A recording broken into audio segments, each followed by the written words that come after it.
Bonjour tout le monde et bienvenue à cette conférence qui se nomme Comprendre et générer les images grâce à l'apprentissage profond. Mon nom est Cassandra Plot, je suis conseillère en communication et marketing à la Faculté des sciences et génie et je vous présente votre conférencier de la journée qui va être Monsieur Jean-François Lalonde, professeur titulaire du département de génie électrique et génie informatique à la Faculté de sciences et génie. Bonjour. Et avant de débuter, juste vous informer que la conférence d'aujourd'hui va être enregistrée. Donc, on vous demande de fermer votre micro et votre caméra pour être sûr que tout se passe bien. On va aussi vous envoyer le lien en après-midi. Donc, pour ceux qui en manquent un bout ou qui n'ont pas pu être présents, vous allez pouvoir revoir la conférence de M. Lalonde. Je voulais également vous laisser savoir que nous avons une autre conférence qui sera le 13 novembre qui porte sur la technologie et les innovations lors de l'assemblement des véhicules aux moyens adhésifs. Donc, pour ceux que ça intéresse, n'hésitez pas d'aller sur le site de Brio pour pouvoir vous inscrire. Donc, je vous laisse avec M. Lalonde. La conférence est durant 50 minutes. Il va y avoir une période de questions de 10 minutes à la fin. Vous allez pouvoir écrire vos questions dans le chat, puis on va pouvoir les mentionner à Jean-François. Bonne journée. Merci beaucoup, Cassandra. Bonjour à tous et à toutes. Content de vous voir. En fait, je vous imagine, mais content de vous rencontrer, même si c'est virtuel. Et aujourd'hui, effectivement, on va parler de la compréhension et de la génération d'images grâce à l'apprentissage profond. Donc, mon objectif aujourd'hui, ça va être de démystifier ça un peu avec vous, de parler un peu des techniques derrière ça et de discuter également de où ces technologies-là peuvent s'en aller. Avant de commencer, je vous invite à vous joindre à moi en soit tapant cette URL dans votre navigateur web sur votre téléphone ou encore en scannant le code QR qui est ici. Je vais avoir quelques petites questions à vous poser, tout d'abord pour briser la glace, mais évidemment, je me disais, tant qu'à ça, moi, je suis un prof fondamentalement dans l'âme, donc je vais avoir un petit quiz pour vous là, au courant de la présentation, voir si vous avez bien retenu, OK? Fait que c'est pas trop sérieux, là, les questions sont pas trop tough, mais il y en a, fait que je vous invite à vous joindre à moi en suivant donc soit l'URL app.woodclap.com/visionul ou encore en scannant le code QR qui est là. Ça a l'air de fonctionner de votre côté. Excellent. Donc, j'imagine que ça fonctionne pour vous aussi. Le lien sera de retour au courant de la présentation. Et allons-y, on va le tester tout de suite. On va briser la glace avec deux petites questions pour vous. Donc, j'ai la question numéro 1. Lorsque je vais cliquer sur le bouton ici, ça va s'activer de votre côté. Donc, peut-être juste pour voir, prendre le pouls un peu de l'audience, quel serait votre niveau de familiarité avec l'apprentissage profond, vous pensez? Vous n'en avez jamais entendu parler, vous avez lu sur le sujet, vous avez essayé parce que tout le monde le fait, ou vous en utilisez de temps en temps, ou si vous en mangez au déjeuner tous les matins. Donc, ça a l'air de fonctionner, il a l'air d'avoir du monde sur le navigateur. Et quelques réponses, c'est correct si vous n'avez pas eu le temps. OK, donc c'est ça, c'est super. En fait, il n'y avait pas de bonne ou mauvaise réponse, n'est-ce pas? Mais je vois que la majorité d'entre vous en ont lu sur le sujet. Vous n'avez pas travaillé là-dessus directement. Il y en a quelques-uns qui l'ont essayé. C'est super parce qu'effectivement, la présentation d'aujourd'hui, la conférence va s'adresser vraiment là, principalement aux deux premières catégories. Si vous avez déjà essayé, à ce moment-là, peut-être allez prendre un petit café parce que on va parler un peu d'introduction au début, ça va peut-être être un peu facile. Et revenez-nous dans quelques minutes. Mais avant, j'ai une deuxième question pour vous. On va aller la chercher. Peut-être pour voir, mettre la table encore. Qu'est-ce qu'un GAN? G-A-N. Un GAN, ça m'agane. En français, un réseau génératif antagoniste ou encore un gentil ami numismate. C'est pas évident de plugger le mot numismate dans une conférence, mais je pense que j'ai réussi. C'est un collectionneur de pièces, en passant, de pièces de monnaie. Ou encore le point en commun entre les slogans, les ouragans et l'origan. Il fallait être créatif pour trouver ces choix de réponse-là. Je vous laisse y penser encore une petite seconde. OK, on va voir. Là, il y avait effectivement une bonne réponse. C'était le réseau génératif antagoniste. Mon Dieu, vous êtes bon. C'est pas pire pour du monde qui a juste lu là-dessus. Vous savez c'est quoi un GAN? C'est bon. Écoutez, je vais essayer de vous expliquer un peu plus tard en conférence. Là, on va en parler, on va voir c'est quoi un réseau antagoniste génératif, un peu comment ça fonctionne, le principe de fonctionnement de base, et puis à quoi ça peut servir. Excellent. Ben, j'ai l'impression que ça marche, notre mot-clap, donc on va y revenir très bientôt. Mais avant, peut-être que vous êtes tombé sur ce genre de site web-là. Donc, si vous tapez là, thispersondoesnotexist.com dans votre navigateur, vous allez aller voir, vous allez voir une photo. Donc, je suis allé, j'ai juste rafraîchi la page 4 fois et j'ai obtenu ces 4 photos-là. Et comme le dit le nom du site web, en fait, aucune de ces personnes-là n'existe. Ce sont des photos, des images qui sont générées de toutes pièces avec des réseaux de neurones profonds. OK, donc ça, c'est pour vous donner un peu une idée de l'état de l'art dans la génération d'images. Et même, ça devient assez compliqué, n'est-ce pas? Ça devient assez difficile que des fois, on ne peut pas vraiment, du moins, ça devient difficile de déceler le vrai du faux. Fait que je vous mets à l'épreuve. Je vous montre 4 images ici. Vous pouvez cliquer sur l'image que vous pensez qui est générée, en fait, qui n'est pas une vraie photo. OK? Fait que vous pouvez cliquer là, sur vos claps ou taper avec votre doigt. Vous pouvez taper à plusieurs endroits si vous êtes pas, si vous pensez qu'il y en a plus qu'une. Mais dites-moi lesquelles sont créées de toutes pièces par un ordinateur. Évidemment, je ne vous laisse pas beaucoup de temps parce que plus on les scrute, plus ça devient peut-être un peu plus facile quand on les scrute. Mais j'ai eu quelques réponses. Mais en fait, je n'ai pas eu beaucoup. On le recommence, on le restart. Pour vous donner l'opportunité de cliquer ailleurs si vous voulez. Ah oui, OK, là, ça marche un peu plus.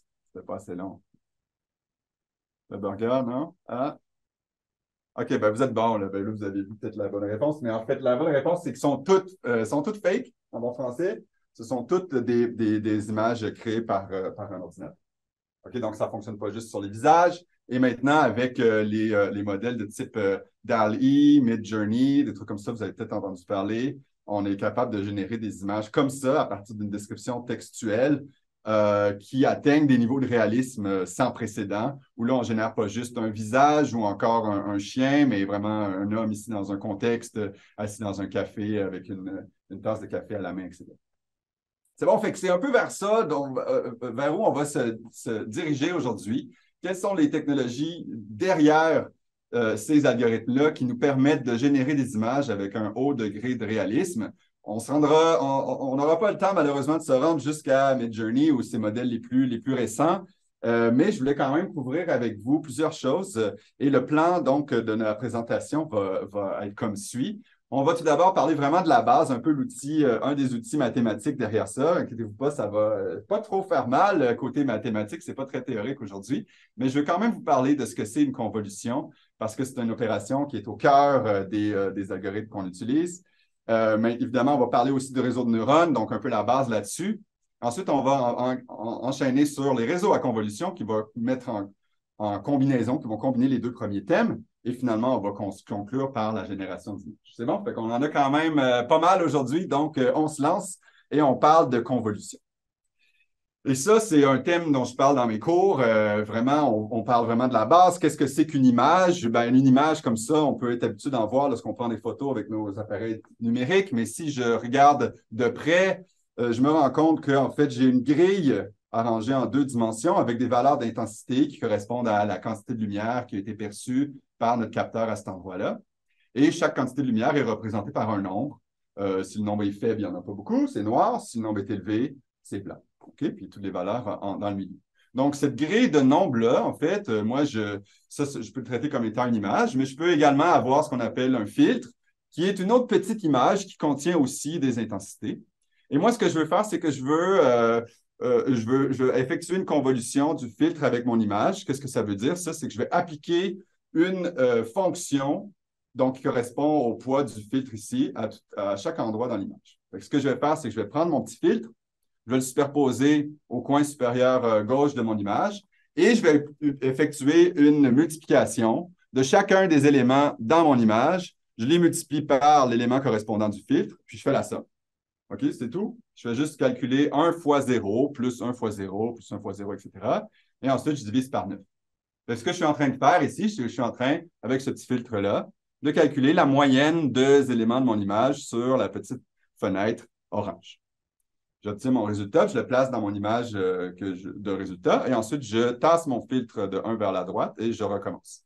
Donc, je prends la moyenne des éléments qui sont là. Mais là, maintenant, l'élément en bas à droite, c'est 90. Donc, 90 divisé par 9, ça fait 10. Et je me tasse de 1 encore, je répète la même opération. Et ce que je vais faire, c'est que cette opération-là de moyennage, je la refais partout, partout, partout dans l'image. Fait que vous allez voir, je vais déplacer ma petite fenêtre orange partout, partout, partout. Je vais le faire jusqu'en bas. Et à chaque endroit, je vais calculer la moyenne de la région dans l'image. Et ça me donne ça, donc une autre image ici à droite, qui représente l'image originale, mais un peu lissée, un peu plus lisse, parce que justement, chaque fenêtre représente la moyenne de l'image originale. Fait que ça, c'est une convolution. OK? C'est un opérateur mathématique très utile. J'espère que ça n'a pas trop fait mal.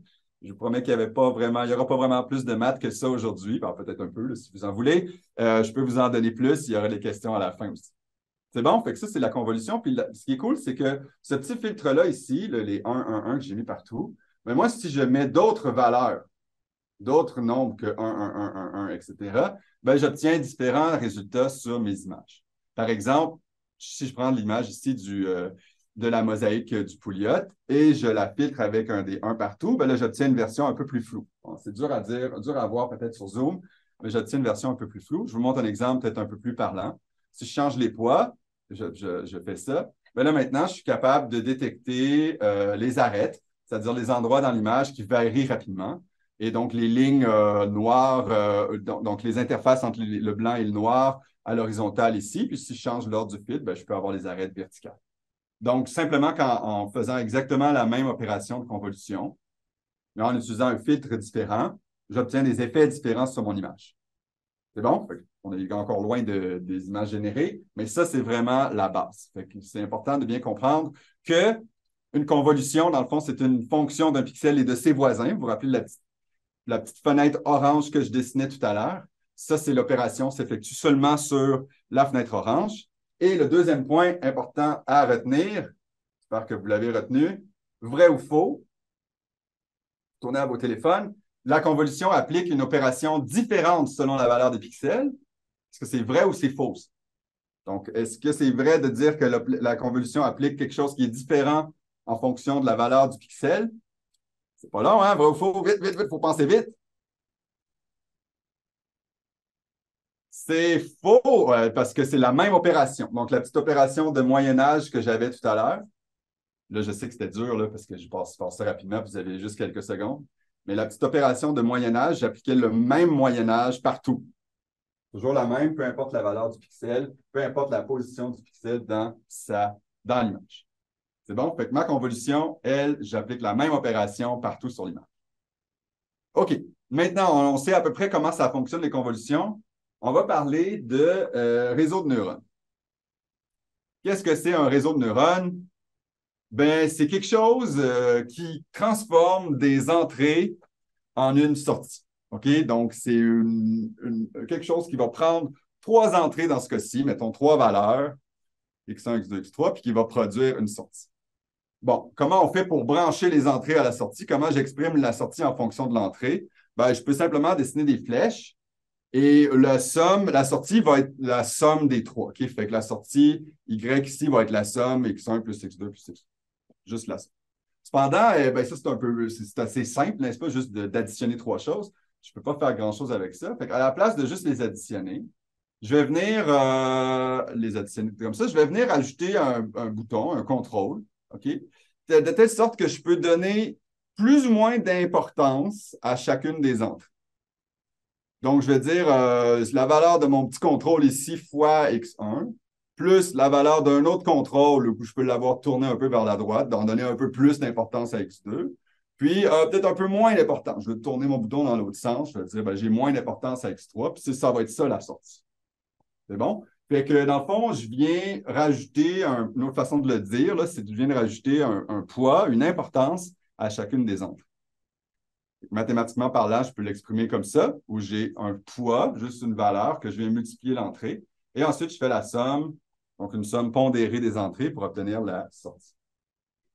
Je vais l'exprimer comme ça ici, mais je passe rapidement. Puis le dernier morceau qui me manque, c'est que la sortie, en fait, je ne prendrai pas juste la somme, mais je vais regarder je vais appliquer une certaine fonction à la somme. Par exemple, si la somme est plus grande que 0, je vais sortir plus 1. Si elle est moins grande que 0, je vais sortir moins 1. OK? Fait que je rajoute comme ça.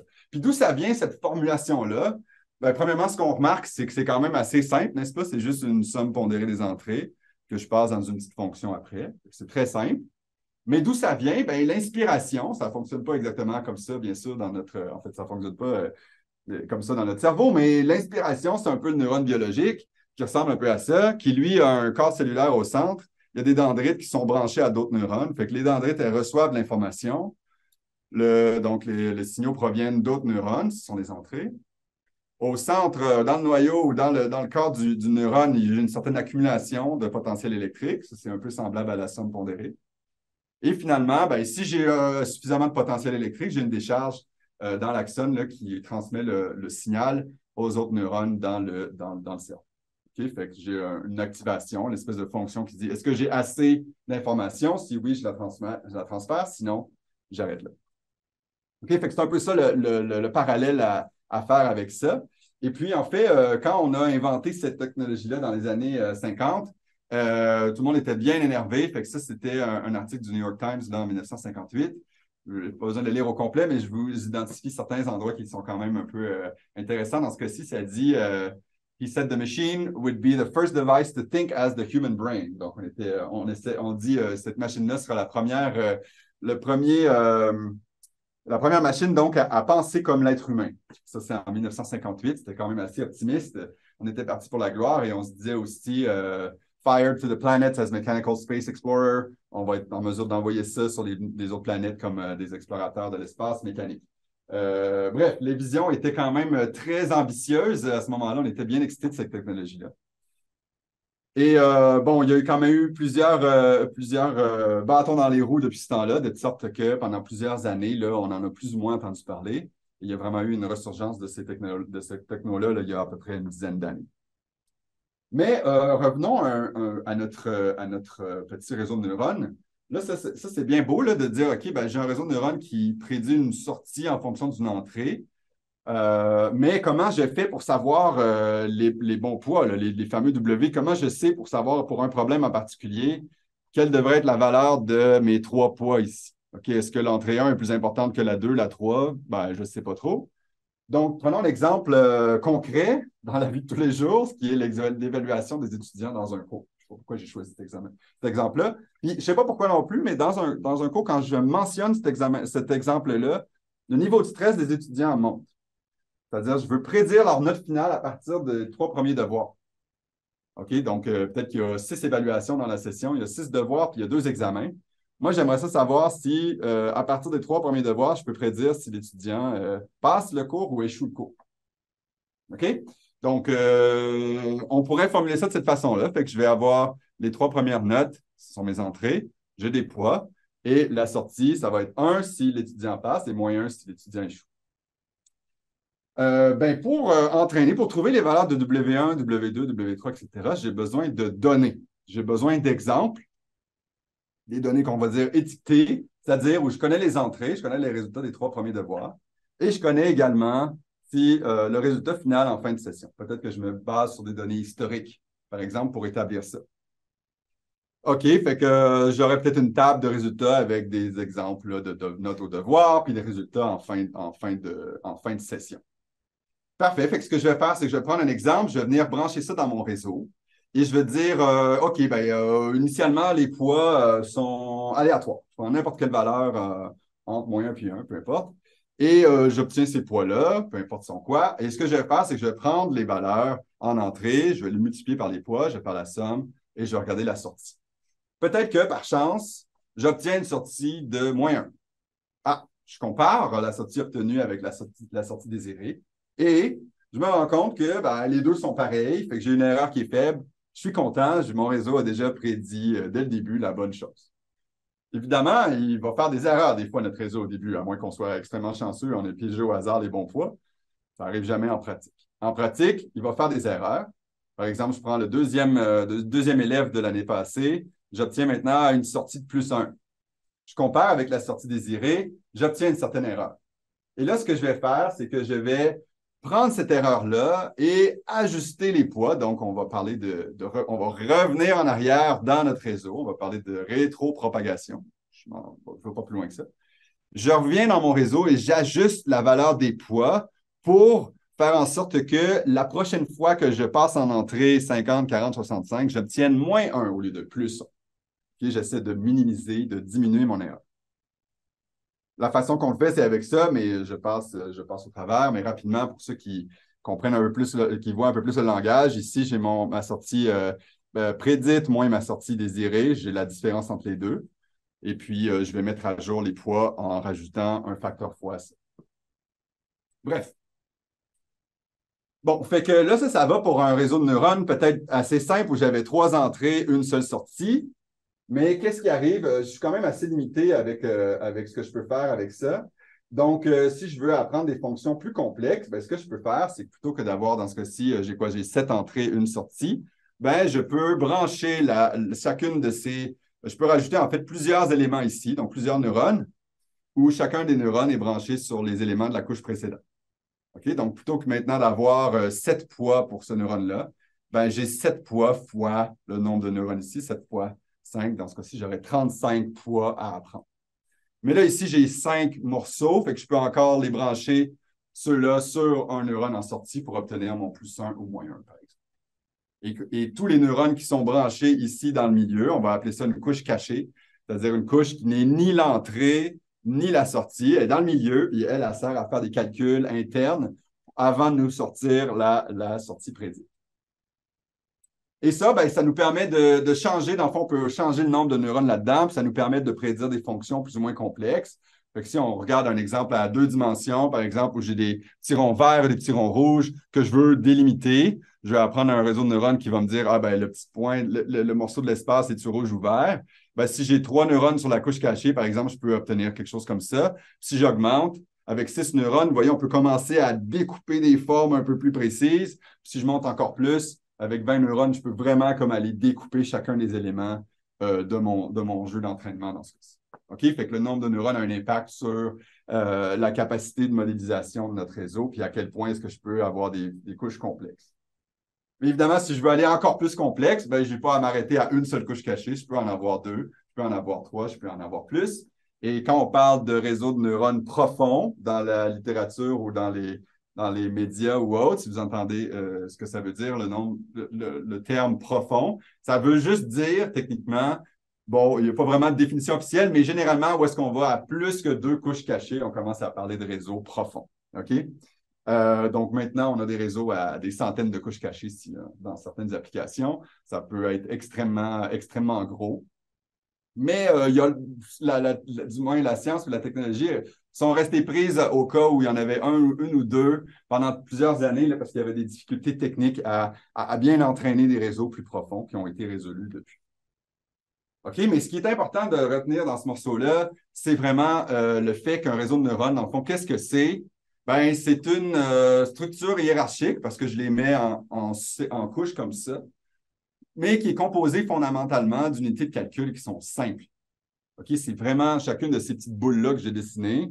Ça fait vraiment juste une somme, donc l'addition carrément, d'éléments qui sont multipliés par des poids.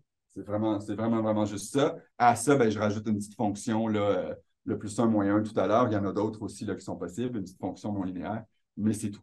OK? Fait que l'idée, c'est que la complexité là, de ce qu'on est capable d'apprendre avec ces modèles-là, ça vient de l'ensemble de. Ah, c'est cool, je peux être comme derrière.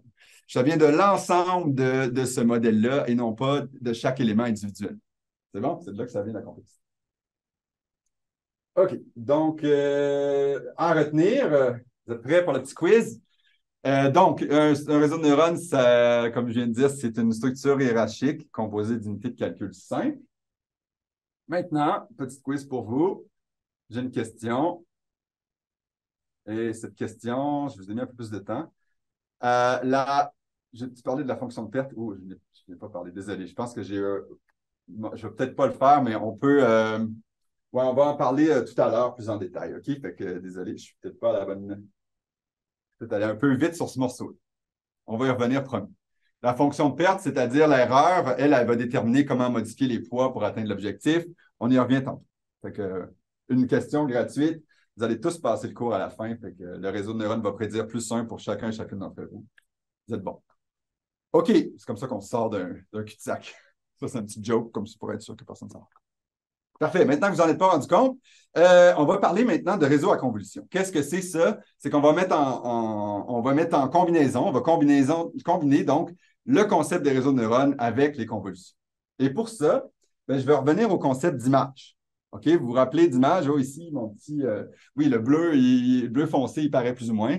Mon petit poisson, donc, il est supposé être dans la mer bleue, mais on va se l'imaginer. Fait que j'ai une image de mon petit poisson et j'aimerais bien pouvoir le donner en entrée à un réseau de neurones. Une façon de l'illustrer, comment on pourrait faire ça? Ben, je peux faire la même chose que j'avais avant, où je vais me prendre, par exemple, un neurone ici, et lui, le neurone, je vais le connecter. Vous vous rappelez l'image, là, c'est une grille de pixels, n'est-ce pas? Donc, plein d'éléments à chaque endroit dans l'image qui correspond à la quantité de lumière perçue par la caméra à cet endroit-là. Ce que je peux faire, c'est que je peux dire, ben, je vais mettre un neurone qui est ici, et lui va calculer la somme pondérée de tous les pixels, dans l'image, un par un. Okay? Donc, le pixel 1 fois le poids 1, plus le pixel 2 fois le poids 2, plus le pixel n fois le poids n en. Et ça, ce qu'on va dire, c'est qu'on appelle ça une couche interconnectée, c'est-à-dire où le neurone qui est là est connecté à tous les pixels de l'image d'entrée. Je pourrais faire ça avec un second neurone aussi. Tu sais, vous vous rappelez tantôt, j'avais mon dessin avec plein de petites boules où chacun des neurones était connecté sur l'image d'entrée. Ça, je pourrais faire ça. Mais là, je vous pose la question, mais je ne pourrais pas entendre votre réponse. Fait que pensez-y dans votre tête. C'est quoi le problème avec cette approche-là? C'est quoi la grosse limitation principale de ça? Puis pour vous mettre la puce à l'oreille, on peut penser à combien il y a de pixels dans une image standard. OK? Puis là, je vais parler d'une image bien standard et celle que j'ai utilisée pour la présentation est d'environ 800 pixels de large par 600 pixels de haut. OK? Puis là, on est bien loin de ce que vos téléphones sont capables de prendre, là, qui sont des dizaines de fois et même des dizaines de fois plus grosses que ça. Mais bon, on va quand même s'en tenir à ça. Fait que si j'ai 800 fois 600 pixels dans mon image d'entrée, pensons au nombre de connexions que je dois faire entre l'image et mon neurone, et donc le nombre de poids que je dois avoir sur mon réseau. Ben, si je fais le produit, 800 multiplié par 600, j'ai 480 000 connexions. Donc, pour chaque connexion, j'ai un poids. Fait que j'ai 480 000 poids pour un seul neurone. Okay? Si j'ai un deuxième neurone, ben, ce neurone-là aussi a 480 000 poids. Puis si j'avais le réseau tout à l'heure où j'avais 3 couches, par exemple, avec 10 neurones sur le premier, ben, je multiplie le nombre de poids et ça explose extrêmement rapidement. OK? Fait que ça, et n'oubliez pas que chacun de ces poids-là, je dois les apprendre. Hein? Au début, ils sont aléatoires, puis après, il faut que je trouve une valeur qui va faire en sorte que mon réseau va être capable de dire, par exemple, c'est une image qui a un poisson versus une image qui a un chat. OK? Donc, beaucoup trop de poids, c'est pas possible. En fait, si on essaye, ça, c'est le genre si on essaie d'entraîner des réseaux là, qui essaient de représenter des images avec des couches pleinement connectées, ben, c'est le genre de résultat qu'on a. OK? Fait qu'il y a juste trop de données à apprendre et il n'y a justement pas assez d'images pour les apprendre. L'espace est trop grand. Fait que ça va nous prendre une façon de réduire l'espace plutôt que d'appliquer. Si je pense à ce que ça fait, ce réseau-là, c'est que ça applique un poids différent à chaque endroit dans l'image.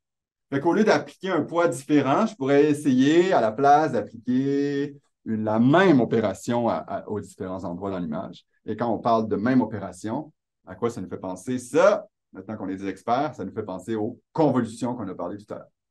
La convolution, on s'en rappelle, c'est je définis une petite fenêtre ici dans mon image. Et cette petite fenêtre-là, ben, j'applique des poids sur les pixels et ensuite, je calcule la somme. Ça ressemble étrangement à ce que ça fait un neurone, n'est-ce pas? Appliquer un poids, calculer la somme. C'est ça que ça fait un neurone. Là, ici, je le fais avec une convolution à la place. Mais plutôt que d'appliquer un poids différent sur tous les pixels de mon image, j'applique un poids différent seulement sur une petite fenêtre, puis ensuite, je me tasse de 1, puis je recommence la même chose. Donc, je prends celle-là ici, ça me donne le résultat à cet endroit-là. Je me tasse, mettons ici avec ma convolution de 1, 1, 1. Je me tasse d'un 1 à droite, je répète la même chose. Je me tasse d'un 1 à droite, je répète la même chose, etc. Jusqu'à temps que je l'ai fait au complet pour obtenir une image filtrée, qu'on va appeler une carte de caractéristiques. C'est bon? Fait que dans le fond, je me sers des convolutions ici pour réduire la quantité de calcul que je dois faire et surtout réduire la quantité de poids que je dois apprendre. Fait que plutôt que d'en avoir 480 000, j'en ai 9. Parce qu'effectivement, mon filtre, ce sont les poids, tous les éléments du filtre sont les poids de mon neurone que je dois apprendre. OK? Donc, plutôt que de 480 000, j'en ai seulement 9 pour être capable de filtrer une image et d'obtenir une carte, ce qu'on appelle une carte de caractéristiques comme ça. Ça marche?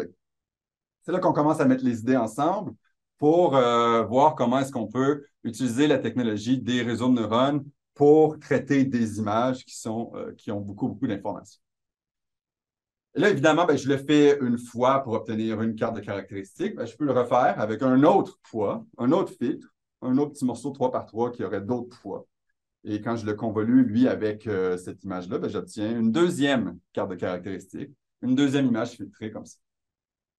OK? Et là, en fait, je pourrais le faire plein de fois et obtenir plein de cartes de caractéristiques. OK? Si, mettons, j'ai 10 filtres ici sur lesquels je filtre toute mon image avec les 10 filtres, j'obtiendrai 10 images que je mets bout à bout là, pour faire comme un gros bloc comme ça. 10 images qui, chaque image là-dedans correspond au résultat de la convolution avec le filtre correspondant de l'image d'entrée. C'est bon? On bâtit, on bâtit. Fait que ça, c'est nos cartes de caractéristiques. Mais ensuite, qu'est-ce qui m'empêche de recommencer ça? Ce que je vais faire, c'est que je vais juste me tasser ça à gauche. Puis, ça ressemble à une autre image où là, plutôt que d'avoir juste un canal en intensité ou en couleur, là, je vais en avoir 10 et là, je peux refiltrer ça avec une convolution également et obtenir une autre carte des caractéristiques. Puis je peux refiltrer mon truc à gauche avec autant de filtres que je veux, puis j'obtiens une autre carte des caractéristiques. Okay, fait que c'est un peu c'est l'analogie tout à l'heure quand j'avais mon réseau de neurones en couche. Je fais la même chose, mais avec des convolutions cette fois-ci. C'est bon? Oui, non, peut-être? C'est bon. Et donc, en tout et pour tout, voici de quoi ça peut avoir l'air un réseau de convolution. Tout d'abord, ici, j'ai mon image à gauche. Et mon image, là, je l'illustre d'une façon un petit peu différente, beaucoup plus compacte pour prendre moins de place. Où là, ici, j'ai mon petit filtre de cette taille-là que je balaye partout dans l'image et j'obtiens le résultat correspondant dans ma carte de caractéristiques ici, que je fais 3 fois. Dans ce cas-ci, j'aurai 3 cartes. Et cette carte de caractéristiques-là, elle-même, je peux la filtrer à nouveau. Mais en la filtrant, je peux également la réduire sa taille. OK, donc on n'en a pas beaucoup parlé, mais ce qu'on fait généralement, c'est qu'on va tendre à vouloir réduire la taille spatiale de l'image pour compresser l'information, pour se retrouver en bout de ligne tantôt avec une information très, très compacte qui, elle, je vais pouvoir utiliser des réseaux, des couches interconnectées. Fait que ce que je vais faire, c'est que je vais réduire sa taille ici, d'un facteur 2. Et là, je réapplique un nouveau filtre qui va me donner une nouvelle carte de caractéristiques. Donc, je vais également réduire la taille. Et ensuite, je peux peut-être, là, comme la taille est rendue assez petite, là, je peux faire des couches pleinement connectées. Puis en bout de ligne, je peux avoir, par exemple, 4 sorties qui vont me dire la probabilité que l'image originale contient un chien, un chat, un bateau ou un oiseau. Okay? Fait que ça, là, c'est vraiment une image complète d'un réseau de neurones à convolution qui est une machine, en fait, à prendre en entrée une image et à produire en sortie une prédiction d'une classe, c'est-à-dire d'une catégorie d'images. OK? Fait que là, ici, on aurait, par exemple, une probabilité de 0,94 de sortir un bateau. Et là, on prendrait, pour savoir c'est quoi la sortie, on prendrait le maximum. Fait qu'effectivement, le bateau, dans ce cas-ci, c'est une image de bateau. Donc, le réseau de neurones aurait la bonne prédiction. Effectivement, la sortie obtenue, c'est ça. La sortie désirée, on se rappelle qu'on aurait besoin d'un jeu de données suffisamment gros où j'ai l'entrée, qui est l'image, et la sortie désirée, qui est l'étiquette. Et là, je compare les deux. Dans ce cas-ci, on peut parler un peu plus de la fonction de perte. C'est ce que j'ai oublié de faire tantôt. La fonction de perte, qu'est-ce que c'est? C'est que c'est une façon, c'est l'objectif que je veux minimiser. C'est comment je veux entraîner mon réseau de neurones. C'est-à-dire comment je vais faire pour comparer la sortie obtenue et la sortie désirée ensemble pour faire en sorte que si je diminue l'erreur, j'obtiens une meilleure performance. Et là, la fonction de perte, elle, je peux la formuler différemment pour différents objectifs. Par exemple, si je suis dans un contexte de prédiction de classe aujourd'hui, ici, comme on appelle ça de la classification, ben, ce que je veux faire, c'est que je veux m'assurer que la valeur, par exemple, la valeur maximale ici corresponde à la bonne valeur. OK? Puis là, pour ça, ben, il y a différentes formules mathématiques qu'on peut utiliser pour faire ça. Et là, ce que je vais faire, c'est que je vais calculer justement cette erreur-là, la fonction de perte entre les deux, et je vais la rétropropager, c'est-à-dire je vais ajuster, je vais revenir dans le réseau de la fin jusqu'à l'entrée pour ajuster chacun des poids de mon réseau de neurones de sorte que je minimise cette fonction. OK? J'essaie de diminuer mon erreur le plus possible. Et lorsque je suis plus capable de la diminuer, ben, j'arrête puis je considère que mon réseau est entraîné. C'est bon? Fait que pour ça, ben, ça nous prend des images. Donc, on va avoir des jeux de données. Dans ce cas-ci, c'est un jeu de données très classique dans le domaine qu'on appelle ImageNet, qui contient 14 millions d'images de 1000 classes. OK? Fait que c'est 1000 différentes classes, 1000 types d'images au total, là, incluant des insectes, des animaux, des lieux, des objets, etc. OK? Fait que, on va s'y mesurer. Fait que, on va voir si vous êtes bon et bonne à prédire la classe des images dans ImageNet. Fait que je vous montre deux images. Fait que mesurez-vous. L'image qui est ici, quelle est la classe? OK? Fait que je la montre ici. Vous pouvez la voir sur vos devices également.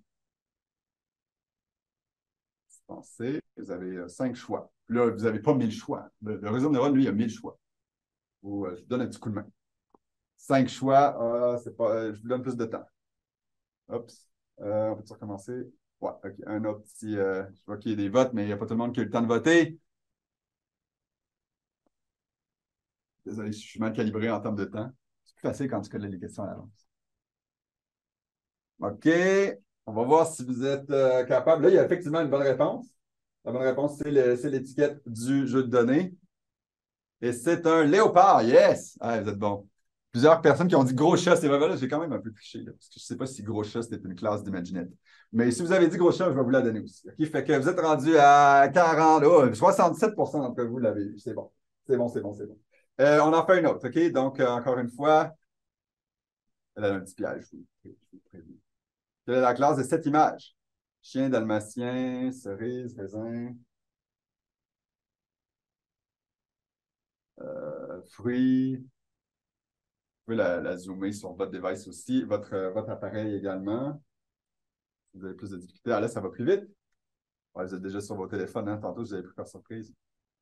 OK, ben 17, c'est bon. Fait que, sinon, votez dans votre tête. Donc, hein? Ça, ça c'est chiant parce que ça, c'est juste que je voulais vous montrer l'exemple parce que ça, c'est l'étiquette du jeu. C'est une vraie image de ImageNet avec la vraie étiquette. Puis l'étiquette, dans ce cas-ci, c'est cerise. Mais effectivement, c'est juste pour vous montrer un peu un des enjeux des données, de travailler avec des données étiquetées et de travailler avec c'est-à-dire avec des réseaux qui doivent nous sortir une seule valeur, hein, une seule réponse. Et en fait, dans ce cas-ci, ben, on pourrait se dire, ben, il n'y a pas une seule réponse, n'est-ce pas? C'est une image qui a à la fois un dalmatien et des cerises. Il y a les deux, mais le problème tel qu'il est défini nous force à faire un choix. Et là, ben, c'est juste pour montrer qu'en fait, il peut y avoir du bruit, là, du bruit dans le problème lui-même ou encore dans les étiquettes. Ce n'est pas toujours parfait. Bon, mais même si vous avez voté dalmatien, je vous aime quand même, vous avez eu la bonne réponse aussi, tant qu'à moi. Mais lui, les réseaux de neurones entraînés, ben, regardez, ça, c'est ce que ça donne. Je vous montre 4 exemples. La ligne qui est ici, là, c'est la ligne qui contient la vraie étiquette, fait que ça, c'est ce qu'il doit prédire. Et les 5 du bas, ce sont les 5 étiquettes les plus probables selon un modèle. OK? Et les lignes là, colorées nous montrent un peu le degré de probabilité qui sont ordonnées là, du plus probable au moins probable. Vous gardez en tête également que ça, c'est un jeu de données à 1000 classes. Donc, en fait, ici, là, il y aurait une table de 1000 éléments qui seraient ordonnés dans l'ordre de probabilité. Évidemment, rendu après le chat égyptien ici pour le léopard, les probabilités sont essentiellement zéro, mais quand même, on force le réseau à sortir une réponse pour chacune de ces choses. Fait que ça, c'est tous des exemples qui ont bien fonctionné, où l'élément le premier, donc c'est-à-dire la classe la plus probable, est effectivement la bonne. Il y en a d'autres où ça ne marche pas nécessairement. Dans ce cas-ci, ce n'est pas les bonnes réponses. OK? Donc, par exemple, Mushroom, là, qui était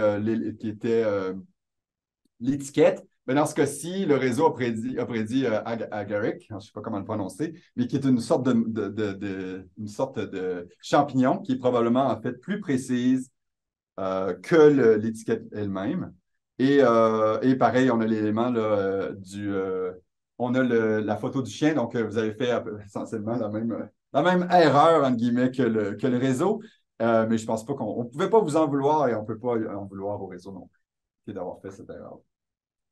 Mais ce qui est intéressant aussi, c'est de regarder l'évolution de la performance des réseaux, des approches, pardon, sur ce jeu de données-là. Et ça, c'est un jeu de données qui a été introduit dans la communauté autour des années fin 2010-2011. Et dans le temps, ça, c'est l'année où j'ai terminé mon doctorat aussi. Ça vous donne une idée sur mon âge, mais en tout cas. En 2011, j'ai terminé mon doctorat, puis dans ce temps-là, il n'y a personne qui parlait de réseaux de neurones profonds. En fait, ceux qui en parlaient des réseaux de neurones, c'était un peu des outsiders, en bon français. C'est des gens qui étaient un peu. On avait l'impression, du moins dans la communauté de vision, là, que ces gens-là travaillaient sur des choses qui étaient quand même cool, mais on avait d'autres techniques dans la communauté qui fonctionnaient mieux. Et donc, en 2011, là, ça, c'est l'erreur de classification, c'est-à-dire on faisait à peu près 25 d'erreurs et on parle de top 5, c'est-à-dire est-ce que tu es capable de prédire la bonne étiquette dans les 5 premiers? Même si c'est le 5e, c'est la bonne, c'est correct. Si c'est le 6e ou plus, là tu as fait une erreur. OK? Fait que, puis on était capable de prédire dans la bonne étiquette dans le top 5 dans seulement quoi, 75 des cas. OK? Fait que ça avait quand même une très forte erreur.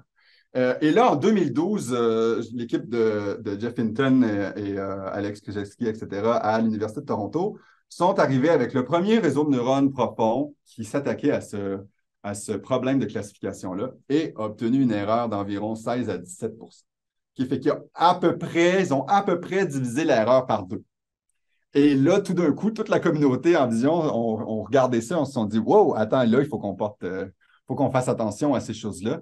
Et à partir de ce moment-là, vous allez voir que la performance a carrément explosé. En 2013, ça continue à descendre. En 2015, on arrive à des erreurs autour de 5 en bas de 5 2016-2017, on est rendu de nos jours autour de 2 d'erreurs dans la classification top 5. Et on considère que ce problème-là est essentiellement résolu. Parce que les erreurs qu'ils font, c'est des erreurs d'étiquetage la plupart du temps.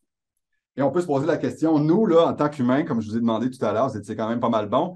Mais si je vous demandais de le faire, cette tâche-là, là, sur ImageNet, bon, peut-être pas les 14 millions d'images, mais sur un sous-ensemble d'ImageNet avec les 1000 possibilités, les humains, on est capable de faire environ d'atteindre 5 d'erreurs. OK? Donc, je crois que c'est également des experts, là, parce que ce n'est pas tout le monde qui est capable de différencier différentes espèces d'araignées. En tout cas, moi, je ne suis pas capable. Mais là-dedans, dans le jeu de données, il l'a. Donc, on voit qu'en 2015, là, on était en mesure de battre la performance humaine à cette tâche. Ça a l'air impressionnant, mais quand même, je veux juste vous montrer un autre petit exemple pour vous mettre en contexte que les réseaux ont tendance à être très bons sur les jeux de données d'entraînement sur lesquels ils sont entraînés, mais quand on les évalue sur d'autres types d'images, ils peuvent être un peu moins bons. Notamment si on lui montre ces 3 images-là, on n'aura pas de misère, nous, à dire que ça, c'est un papillon, une personne, puis un jet bleu, un petit oiseau. Sauf que des réseaux entraînés sur ImageNet peuvent nous dire des choses complètement aberrantes comme que c'est un balai, un unicycle ou encore un Jeep. OK? Puis ça, c'est un enjeu très important lorsqu'on parle de généralisation, c'est-à-dire d'être capable de prendre des réseaux entraînés sur un jeu de données et les tester dans un autre environnement, même si l'environnement, c'est encore juste des images. Des fois, ça peut être très, très, très difficile. OK. À retenir maintenant. Là, je crois que je suis prêt à vous faire un petit quiz. Qu'est-ce que vous pensez? Oh, là, c'est long. Comment les CNN parviennent à réduire, les CNN, les réseaux à convolution, parviennent à réduire les calculs nécessaires au traitement des images? Là, vous ne pouvez pas voter, mais on va prendre le temps de la lire.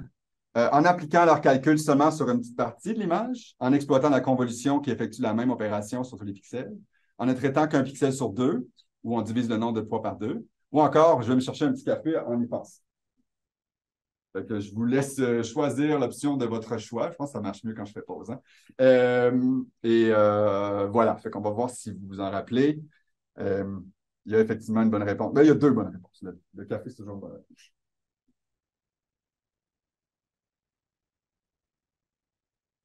OK, y a-t-il d'autres votes qui s'en viennent? Pas mal ça. OK, donc, il y en a d'autres. petit retardataire, il reste une seconde. OK. Ah, ben c'est bon, c'est personne qui allait chercher de café, mais c'est qu'on va exploiter l'opération de convolution qui va nous permettre, non pas de, comme l'image, la réponse numéro un, de traiter seulement un morceau de l'image, mais bien l'image en entier. Cependant, on va la faire un petit morceau à la fois, et en appliquant la même opération. C'est là qu'on va venir vraiment exploiter notre convolution. Donc, c'est ça. Et ensuite, ben, notre fonction de perte, elle, c'est elle qui va déterminer comment modifier les fois pour atteindre l'objectif. OK, dernier morceau. On y arrive à la génération d'images. Comment on va utiliser tous ces concepts-là pour nous créer des réseaux qui ne vont pas, cette fois-ci, classifier une image en une classe parmi 1000, par exemple, mais bien créer des nouvelles images. Alors, si je reviens à mon petit réseau tout à l'heure où j'avais une image en entrée, j'ai une classe en sortie. Comment je ferais pour le modifier? Ça, on appelle ça un réseau à convolution discriminatif parce que je veux discriminer la classe de l'image en entrée. Je veux savoir c'est laquelle quelle classe. Comment je ferais pour le rendre génératif? C'est-à-dire que je veux prendre une image en entrée, par exemple, une image en noir et blanc, OK? Et je voudrais générer sa version couleur, OK? Je vais prendre cet exemple-là simple au début. On va venir avec la génération d'images tantôt. J'ai une image en entrée qui est noire et blanche. Et ici, en couleur, je veux l'image en sortie. Fait que je voudrais avoir une façon, moi, de modifier mon réseau pour prendre une entrée en entrée d'image comme avant, ça va, mais produire une image en sortie aussi. Fait que ce que je vais faire, c'est que je vais réutiliser le même morceau, mais je vais le couper. Je vais garder juste la partie convolution. Et ça, je vais le nommer encodeur parce qu'il va encoder l'image dans une espèce de représentation. Donc, il va compresser mon image dans une représentation compacte qui contient de l'information apprise par rapport à mon image. Mais moi, en tant qu'humain, je ne sais pas ce que ça veut dire, ça. Mais le réseau, lui, il sait. Et après, ce que ça va prendre, c'est qu'un autre morceau de réseau qui va prendre ce morceau-là et qui va l'agrandir pour obtenir une image. Et ce que je vais faire, c'est que je vais simplement prendre ce morceau-là puis l'inverser. Fait qu'au lieu de faire, je vais garder mes convolutions, mais au lieu de faire une diminution de taille, je vais faire une augmentation de taille. Simplement. Je vais continuer à faire des convolutions jusqu'à temps que j'obtienne mon image en sortie. OK? Puis ce deuxième morceau-là, je vais l'appeler le décodeur. Il va décompresser la représentation ici compacte. Il va la décompresser en une image en l'autre.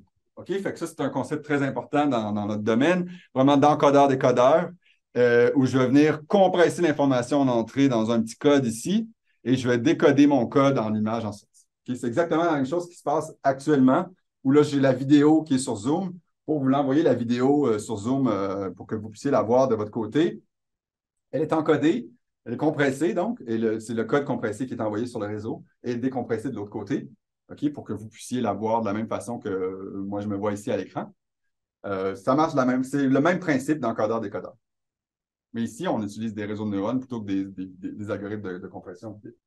OK. Et notre objectif ici, ça va être donc d'apprendre l'encodeur et le décodeur, d'apprendre ces deux morceaux-là à partir de données afin de satisfaire un objectif.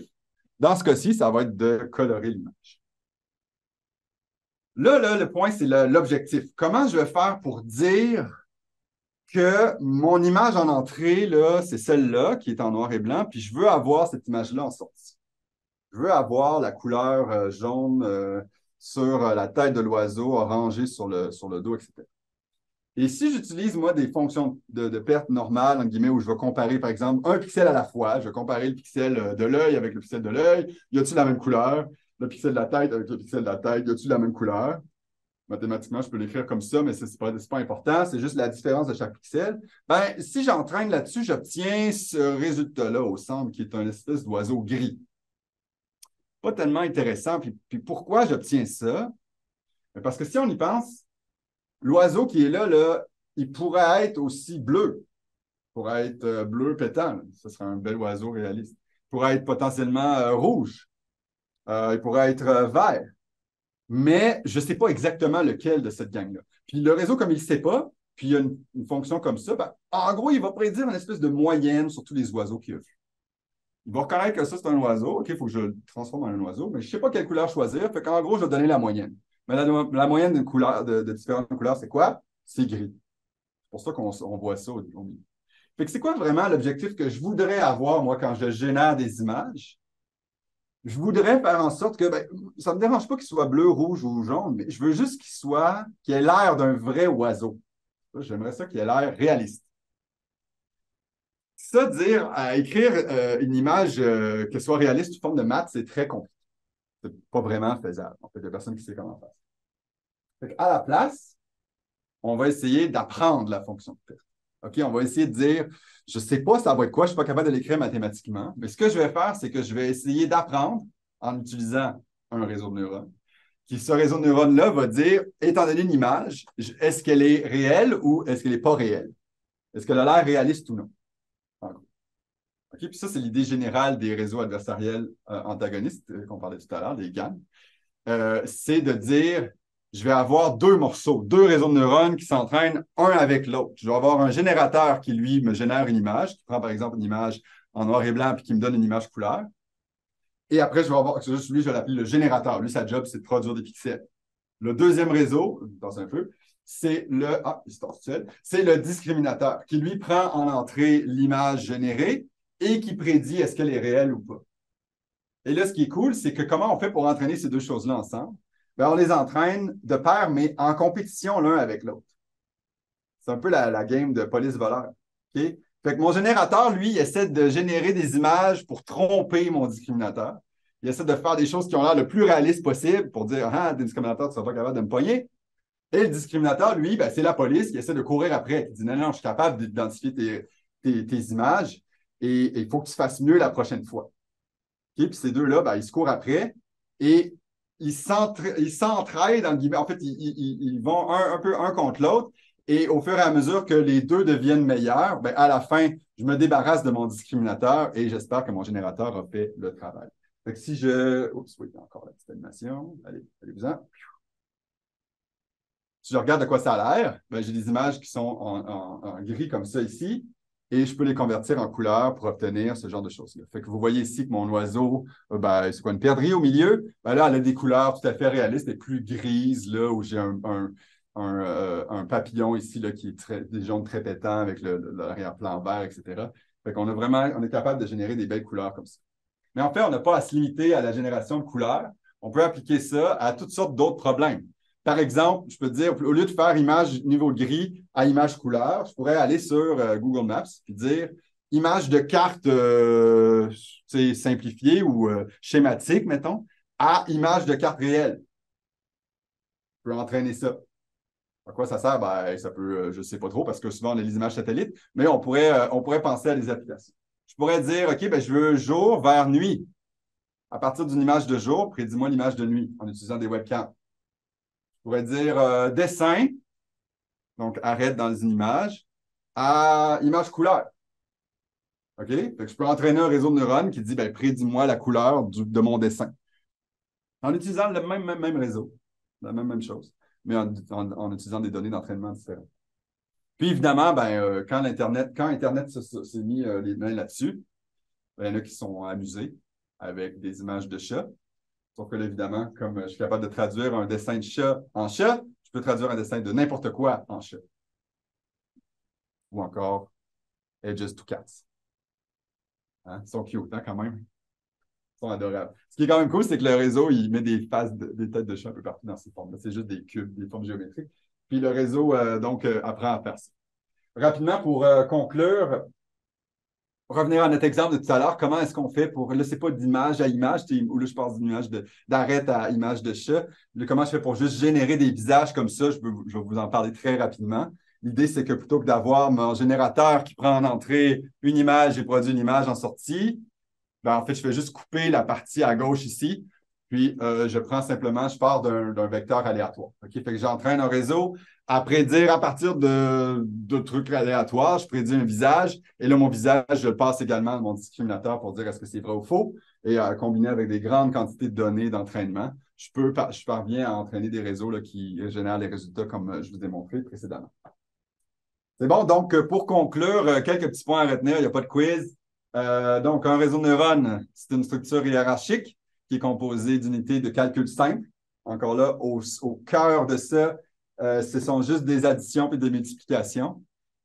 Quand on parle de réseau à convolution, ce sont des additions et multiplications sous forme de convolution où on va venir balayer notre filtre sur toute l'image afin de sauver des calculs. Ça va nous permettre d'utiliser moins de mémoire et d'apprendre des structures bien, c'est-à-dire apprendre des réseaux bien structurés. Et puis finalement, les réseaux antagonistes génératifs antagonistes, les GAN, eux, l'idée clé derrière ça, c'est que la fonction de perte, elle est apprise par un discriminateur afin de générer des images réalistes. Donc voilà, pour en savoir plus, si vous voulez, il y a des formations qui sont offertes à la Faculté des sciences et génie, là, où là, vraiment, on se met les mains dans le code pour voir comment ça marche côté technique. Mais sur ce, merci beaucoup de votre attention, puis ça va me faire plaisir de répondre à vos questions. Je ne sais pas si on va entendre des questions tout haut. Normalement, j'ai mon micro. Sinon, on pourra les lire, mais pour le moment, on en a pas. Questions qui sont écrites aussi. N'hésitez pas à les écrire, à les taper dans l'interface de chat de Zoom ou encore à activer votre micro puis à me dire un petit bonjour. Ça va me faire plaisir de répondre à vos questions. J'espère que je ne vous ai pas trop assommé avec mon contenu technique. Je vais quand même vous donner un petit peu de viande là, pour savoir vraiment comment un peu ça fonctionne en interne, ces trucs-là. On a Bruno. Ah, bien merci, Bruno. Okay. Bon, je pense qu'on n'a pas de questions. C'était vraiment complet. Merci beaucoup. Merci d'avoir été là aujourd'hui. Donc, je vous rappelle que la prochaine conférence sera le 13 novembre prochain. Donc, gênez-vous pas à aller vous inscrire sur le site de la FSG. Donc, merci. Merci d'avoir été là. Merci. Merci.